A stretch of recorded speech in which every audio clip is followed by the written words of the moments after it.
Hey, Hi, Vivian. how are you? How are you doing, Great sir? to meet you. Before we begin, Narayanan, for the benefit of my viewers, Yeah. why don't you introduce yourself?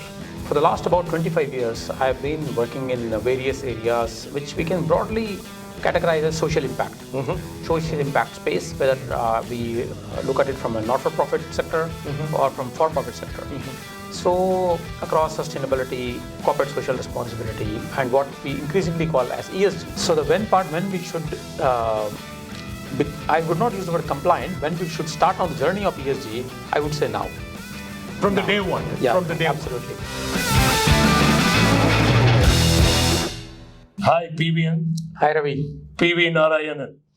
Welcome to my show, Startups for Breakfast. Now, before we begin, PVN, I've been attending some startup forums recently.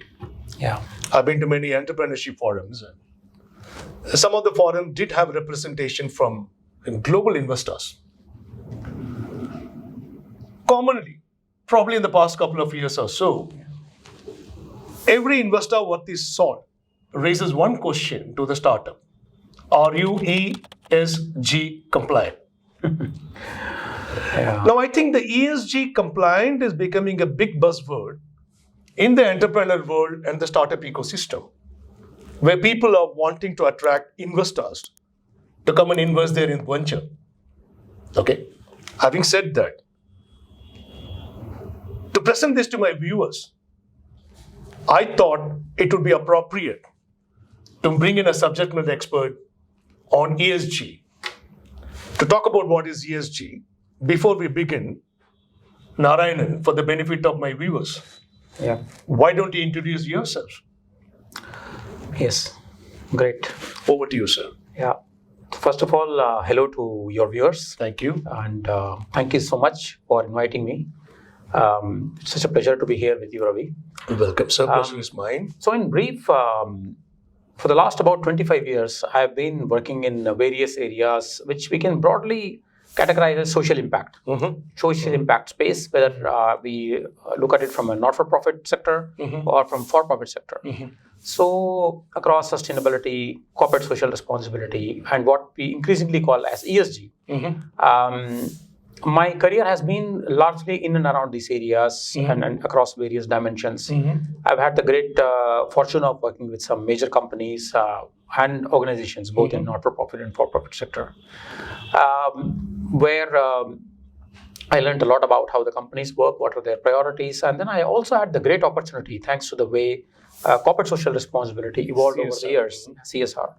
I had the opportunity of working with some great people closely with the board members of some of these companies.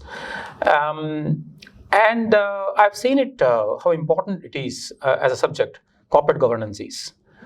Now, coming to ESG itself, you said ESG, talking about it's becoming so significant a topic for a discussion.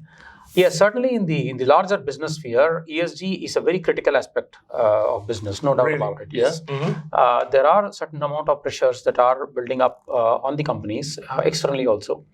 When it comes to startup, of course, we'll get into that discussion also in a while. But before that, I think it'll be very interesting to understand what ESG itself entails. There's one more startup woman who came to participate here, and while we were talking to her, we heard some interesting stuff. And she was mentioning that, all the sourcing of my products, they are naturally grown. I build an ecosystem, and I do not employ.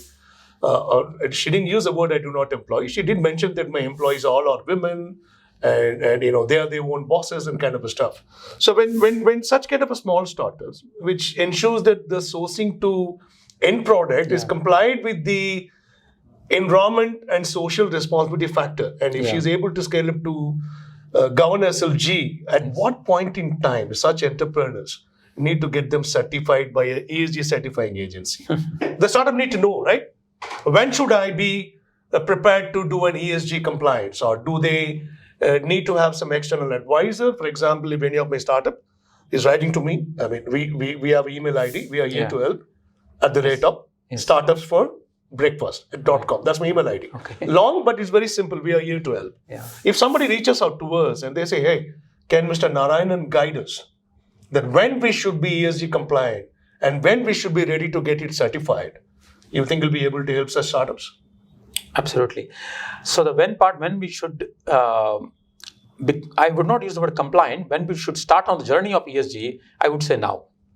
From the day one. Yeah, from the day absolutely. So certification comes at a later point in time, but that's more like a process thing. But in terms of a commitment and intent, ESG certainly helps you, and they need not really get start looking at ESG as some kind of a monster, looking at them, some kind of a, major burden. I know. I got and that will prevent them from what is called core business. That's not how it is. ESG is core business, because today the way, that's why I said that ESG acts as a proxy for the quality of the company. So the moment you say that we are that as a company employing certain principles and practices which are globally accepted, which are equivalent to the global standards and globally accepted. Yes, absolutely. absolutely. Yeah. And that does not entail necessarily costs. It's about intent. It's about taking those baby steps towards that. I think it will actually make a major differentiator for them when it comes to business. For the benefit of my viewers and those startup aspirants out there in the field, can you give them quick summary points? What are the things they should keep in mind when they want to become a startup, part of the startup ecosystem in this country, and specifically when they want to go global? Well, I think we are really fortunate to have a massive talent pool in our country, and people who are really hungry and people who are really longing to go for the business and starting something on their own. And globally, we see that the opportunity really exists, both in terms of the funding which is available, the kind of ecosystem that is being created. In India also, we see that some great policies have come from the government also, which are very supportive. So I think they have to grab with both hands. What is very important is they enter into this space with their eyes open. Statistics show a very high rate of failure of startup companies.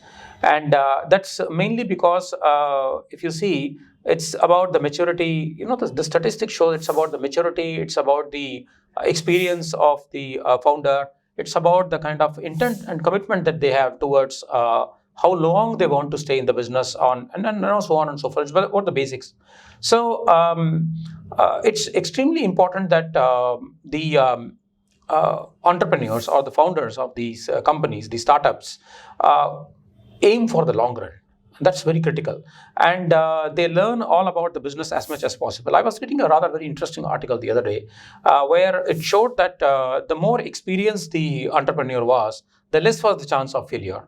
And the majority of failure actually happened in the space where the experience factor was on the lower side of some of these entrepreneurs. So how does a young person who is starting out manage it? Take the help of advisors, take the help of mentors. That's where you need to come to this platform. There are people like Narayanan are available to advise you. Or Ravi. Yeah. So I would say that that's a very important aspect of it, and the market is always there. The basics of good products, good processes, and the right approach to the markets, they don't change. They are timeless. But what is very critical is you understand where we are today in terms of the opportunities. You conduct the right kind of competitive analysis and also a realistic approach to it. When you have certain products, the kind of funding, the cash flow that we are talking about, and this is where I would say ESG helps here as well. Once you have proper systems in place, you are looking at everything objectively. There is a certain degree of accountability to the system. So if the entrepreneurs can ensure certain degree of accountability within their organization and to themselves as well, when they are accountable to the larger stakeholders, and the other stakeholders are also keenly interested of the success of the company as a whole, that makes a huge difference. So I would say by all means, the youngsters today who are planning to go for business, nothing like it. It gives you a great experience. It's a very it's not an easy journey for anyone, but then the payoff is matchless. Thank you, Vivian. It's quite interesting to have a chat with you. Viewers, Startups for Breakfast is a platform where you'll keep on hearing more and more experts come and speak, people coming and sharing their experience as an entrepreneur, as a startup. Please remember, you can write to us. We are here to help startupsforbreakfast.com. I'll repeat the email. We are here to help @startupsforbreakfast.com. Thank you for watching our channel. If you like our content, please subscribe, share, and do not forget to comment. Thank you so much. Thank you. Thanks, Thank you, Ravi. Thank you so much.